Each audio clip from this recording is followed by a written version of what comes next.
and wherever they have to do it. So these criminal organizations operate in this region that includes both sides of the border. So knowing this, we can no longer approach this phenomenon, this situation, with lanes or divisions with law enforcement in the U.S. side or Mexico. Every time we have divisions between law enforcement, every time we have divisions between our partners in Mexico, this creates a safe haven for the criminal organizations to operate. Any capability to control the border has a duty and responsibility to ensure that we increase security on both sides. We are committed to doing exactly that, and that's why we are here today. To gain and maintain public trust in law enforcement and together shape a better future for our to a very special guest, Tamaulipas Governor Francisco Garcia Cabeza de Vaca. Thank you. Very special and important day for all of us. Thanks for being here.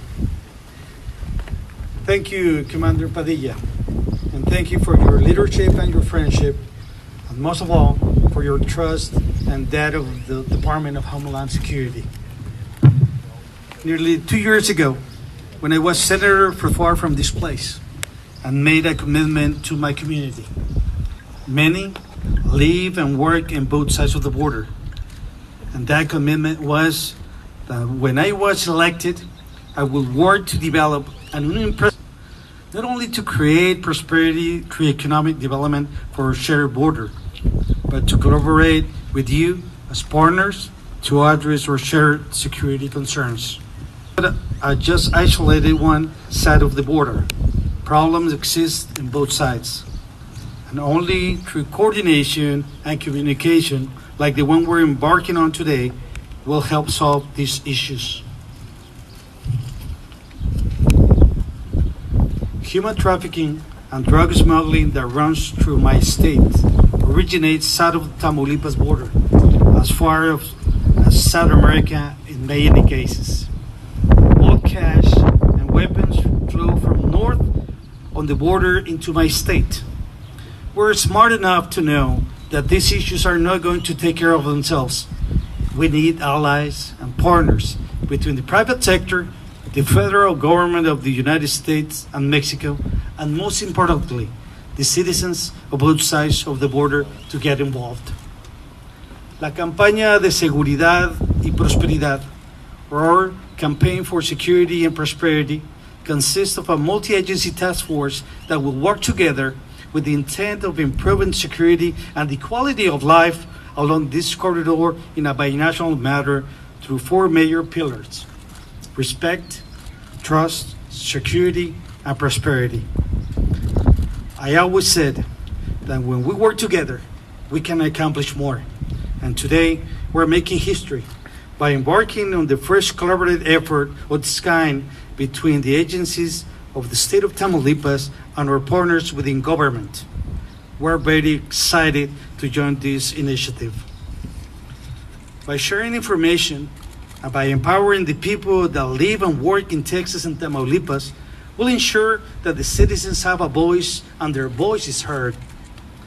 The ultimate goal is help empower our communities to believe in themselves in a vision of citizen focus and community engagement. We can help build a report and complaint culture that can change outcomes in the everyday life of families living in both sides of the border. So stay tuned, because this is just the beginning of something that will fundamentally change the way we have operated in the past. These are exciting times for Tamaulipas. Thank you to all of you. I look forward to a long and prosperous future, ensuring we address the binational security concerns that exist in our common borders. And as here we say, here in the Texas and Tamaulipas border, we're not only friends, we're neighbors, we're allies, we're partners, and in many cases, we're family, because our families live in both sides of the border. Thank you.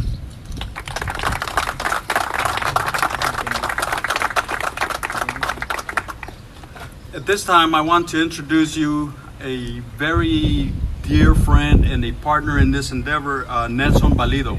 So the campaña de seguridad y prosperidad is a prime example of private sector, federal government, Mexican government, state of Tamaulipas government coming together and looking at this problem set together. So at this time, Mr. Nelson Valido.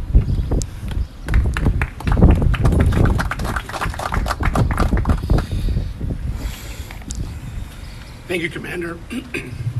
Before I get started, I want to thank both these fine gentlemen behind me for certainly thinking outside the box, for taking a chance in the effort to do what is right, for taking a chance to look at innovative ways to involve their constituency by giving people a voice, and for taking a chance on establishing new friendships by collaborating in ways that we have never experienced anywhere across our border. I appreciate everything both of you guys have done to put this together.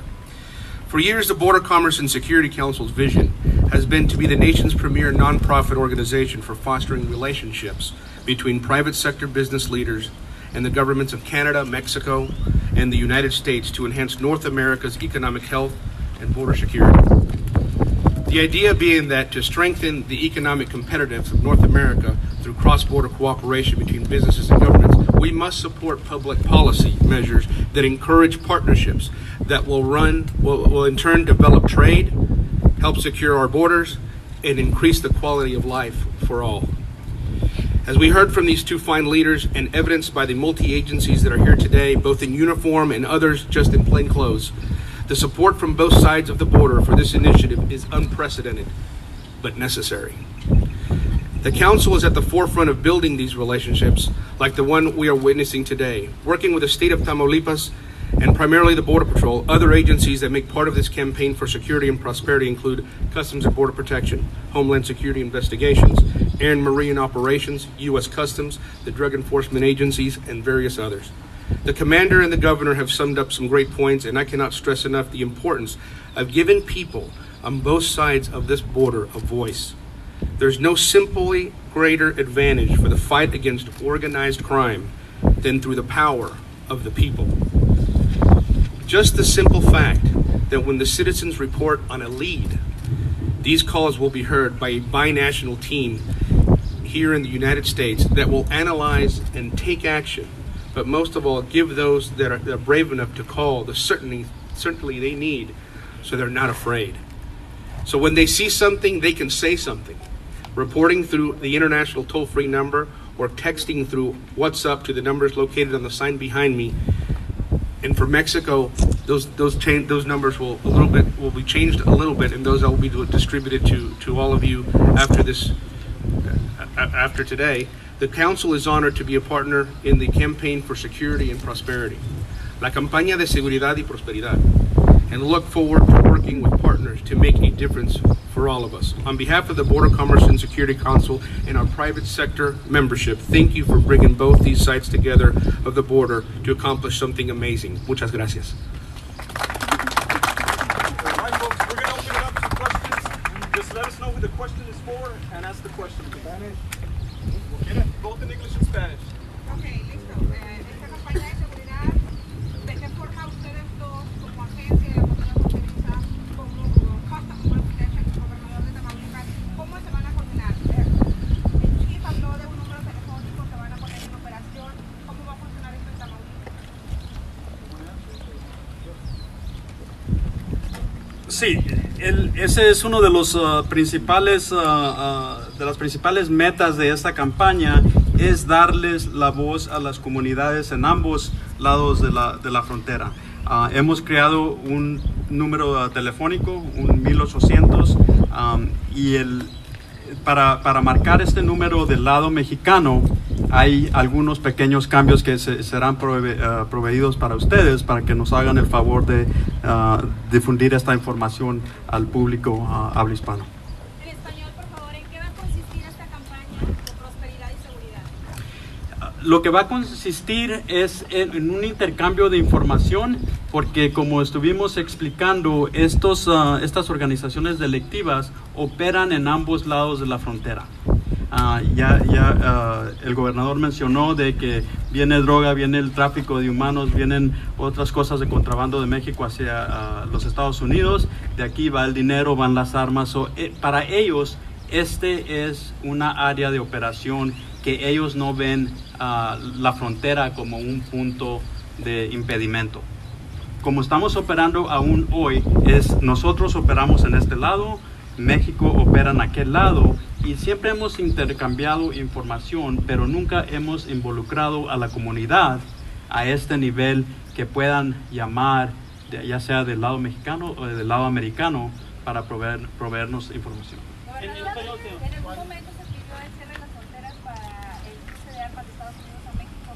¿De qué manera se va a trabajar en ese sentido? Bueno, este programa en el que estamos precisamente hablando el día de hoy, esta campaña de seguridad y prosperidad, tiene diferentes vertientes. Ya lo mencioné, ya fue muy claro el comandante Manny en dar a conocer la operación de los grupos criminales. Aquí va a haber una coordinación y comunicación permanente, donde esa información les va a permitir a las autoridades desempeñar mejor su trabajo. Una de todas las vertientes que se tienen, pues es el tráfico de indocumentados, el robo de combustible, el tráfico de drogas, el tráfico también de armas, todas estas acciones donde se van a estar trabajando en conjunto en comunicación. Pero aquí lo más relevante es el hecho de que por primera ocasión estamos involucrando de igual forma a la sociedad. Esta es la más afectada, esta es la que el día a día está viviendo las consecuencias, y es aquí donde se está generando algo que es para nosotros sumamente importante, que es la confianza. Es ahí donde se está proveyendo de este teléfono, en el caso mexicano. Para poder accesar a se tiene que marcar el 001880 para que se comuniquen directamente y dar esta información. En el caso particular de México, nosotros tenemos el 089, el 911, son para emergencias. Esto va a ser para generar la información que pueda suscitarse a través de la población, de la ciudadanía. No nos queda la menor duda de que este es el inicio de muchas otras acciones que vamos a llevar a cabo en conjunto con un solo objetivo: mejorar la seguridad y la calidad de vida de las personas que habitan en ambos lados de la frontera. Esto va a tener un fuerte impacto en el desarrollo económico, que es algo en el que también estamos cuidando, desde los movimientos de cruces fronterizos, bajar los costos de operación, certificación de empresas. Es algo que va más allá de lo que hoy en día estamos dando a conocer, pero sin embargo es un inicio sumamente importante que jamás se había hecho en la historia. Gracias. For the governor and customs also, what is being done to prevent falling in the hands of human trafficking and extortion, specifically for the people who right now are at the bridge that are immigrants? What's being done specifically to prevent them from, again, going into Mexico? They fear going to Mexico, falling into criminal organizations, and then on this side. Next question. Yes, if you could please answer that, please, Governor. Next question. What's an update of the status of violence in Reynosa? What the status? Yeah.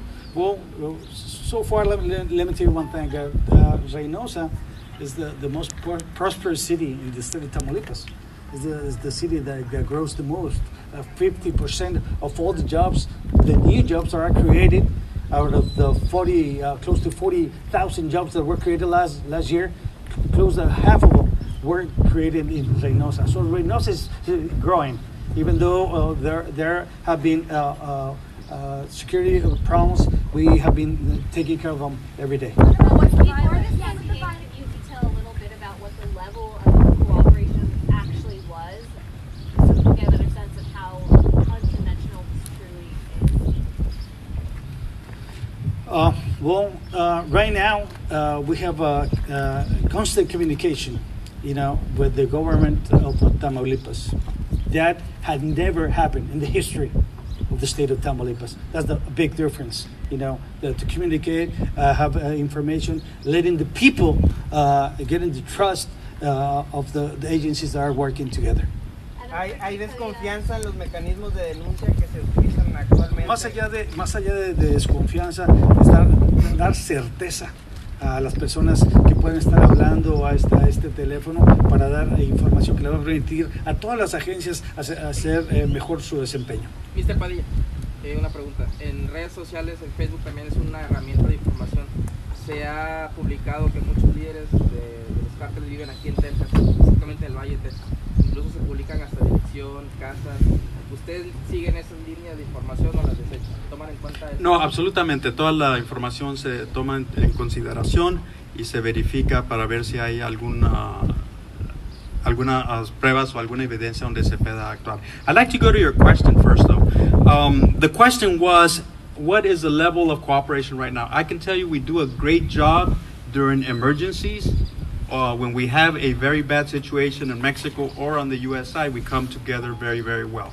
When it comes to involving the community in a binational manner, looking at this area as one area of operation for the criminal organizations, we were not doing that well.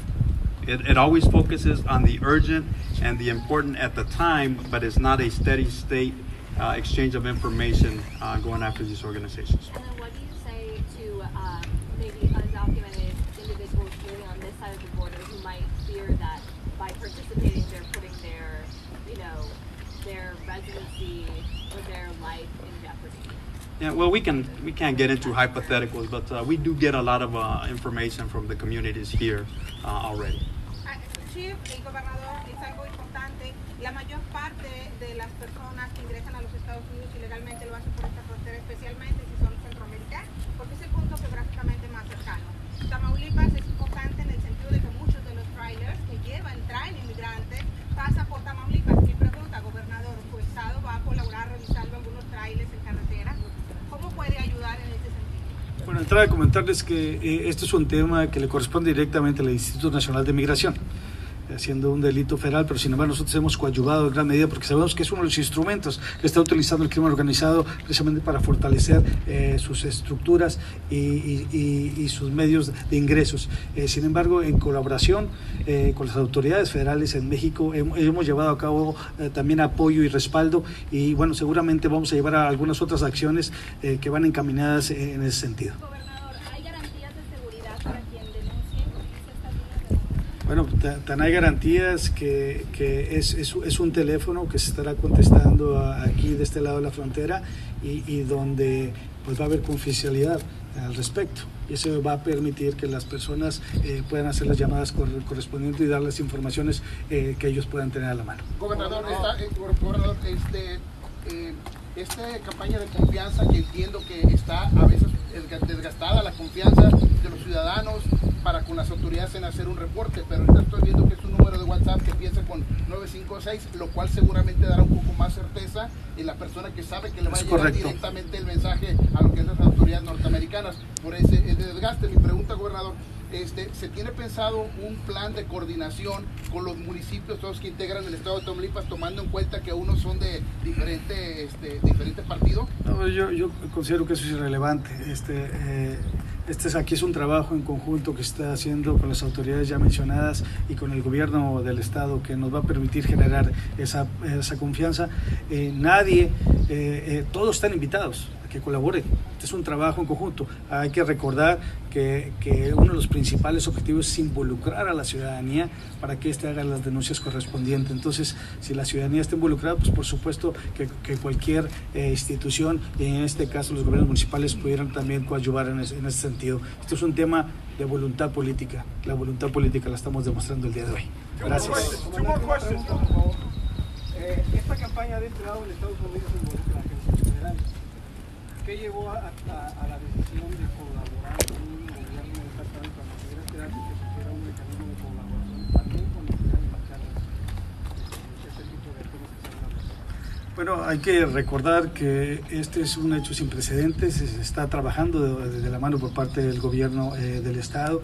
Aquí se está invitando a todas las autoridades que se involucren. Al final del día tenemos ese mismo objetivo por parte del gobierno del estado de Tamaulipas. Te repito que está tomando esta iniciativa con el único objetivo de generar la confianza que tanta falta hace en la frontera de ambos países. Last question.